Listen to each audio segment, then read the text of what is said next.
আমি শার্শা যশোর জেলার শার্শা উপজেলার দিহি ইউনিয়নের আব্দুল আওয়াল স্মৃতি অটিস্টিক ও প্রতিবন্ধী বিদ্যালয় থেকে আসছি।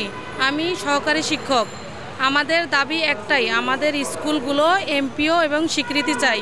আমরা দীর্ঘ অনেক বছর ধরে এই স্কুল নিয়ে ছাত্রছাত্রী নিয়ে অক্লান্ত পরিশ্রম করে যাচ্ছি। আমরা বারবার রাজপথে আসছি। আমাদের একটাই দাবি যে আমাদের স্কুলগুলো এমপি এবং স্বীকৃতি যেন দেয়। আমাদের অন্তর্বর্তীকালীন সরকারের কাছে আমরা এই দাবির জন্য আসছি। এখন আমাদের এই দাবি না মানা পর্যন্ত আমরা ঘরে ফিরব না। বিসমিল্লাহির রহমানির রহিম। আমরা বিগত 2019 সাল থেকে বিভিন্নভাবে প্রতিবন্ধী বিদ্যালয়গুলো নিয়ে সরকারের কাছে বিভিন্ন দাবি নিয়ে আমরা এখানে উপস্থিত হচ্ছি। বিভিন্ন সময় বিভিন্ন সরকার এখানে আমাদের এই দাবিগুলো শুনছে, কিন্তু কোনো বিগত সরকার আমাদের এই দাবিগুলো কেউই মানেনি। আমি এসেছি যশোর উপজেলার শার্শা উপজেলার যশোর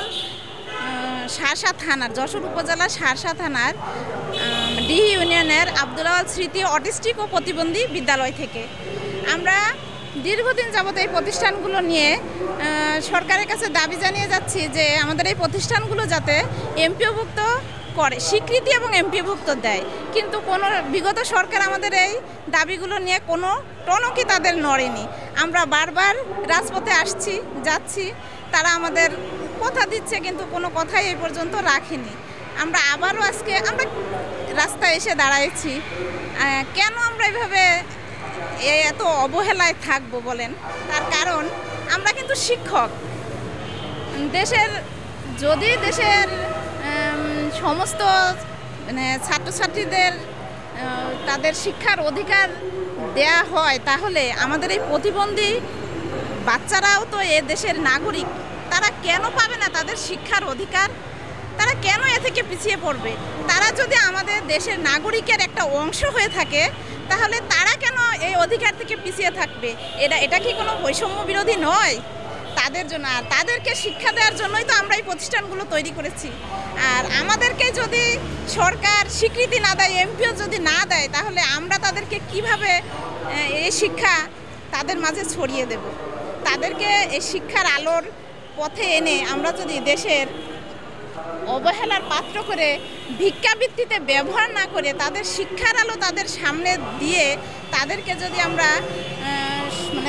যোগ্য করে তুলতে চাই, তাহলে সর্বপ্রথম এদেশের বর্তমান যে সরকার আছেন সেই সরকারের উচিত আমাদের এই প্রতিষ্ঠানগুলোকে দ্রুত স্বীকৃতি এবং এমপিও দিয়ে দেওয়া।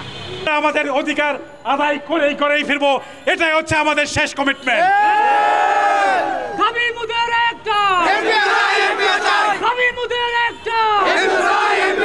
প্রতিবন্ধী শিক্ষক রাস্তায় কেন?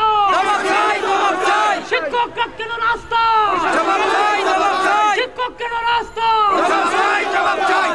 প্রিয় সহযোদ্ধা, আপনারা নিশ্চয়ই অবগত আছেন এই বিদ্যালয়গুলো নিয়ে গত ফ্যাসিস্ট সরকার 17 বছর আমাদের সাথে শুধু প্রতারণাই করেছে।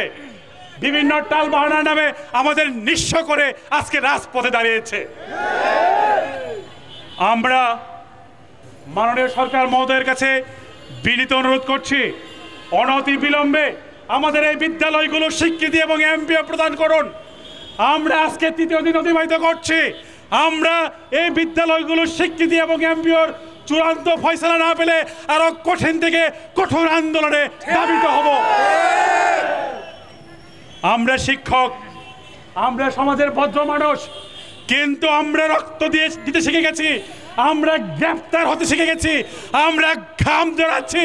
আমরা আমাদের বিদ্যালয়গুলোর স্বীকৃতি এবং এমপিওর জন্য জীবনের শেষ রক্তবিন্দু দিয়ে হলেও আমরা লড়াই করব, এটাই হচ্ছে আমাদের কমিটমেন্ট।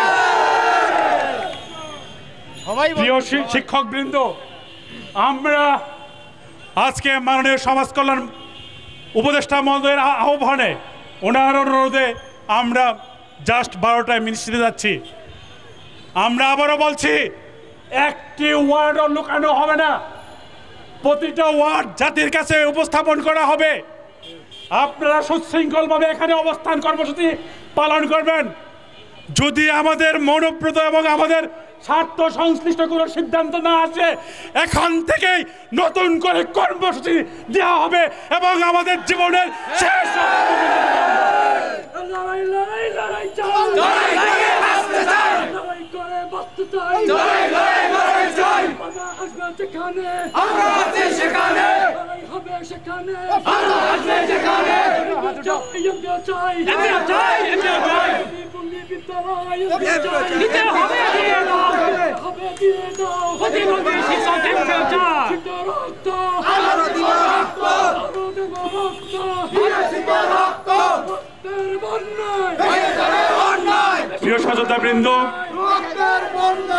প্রিয় সহযোদ্ধাবৃন্দ, আমরা 7 জন প্রতিনিধি দল যাচ্ছি।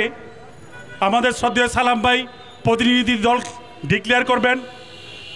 আমরা ইচ্ছে ছিল সবাইকে নিয়ে যেতার, কিন্তু যেহেতু সরকারি বাধ্যবাধকতা আছে, সেক্ষেত্রে আমরা আপনাদেরই লোক, আপনাদেরই ভাই, আপনাদেরই প্রতিনিধি এবং পুরো বিষয়টা এখানে আমরা ব্রিফ করব।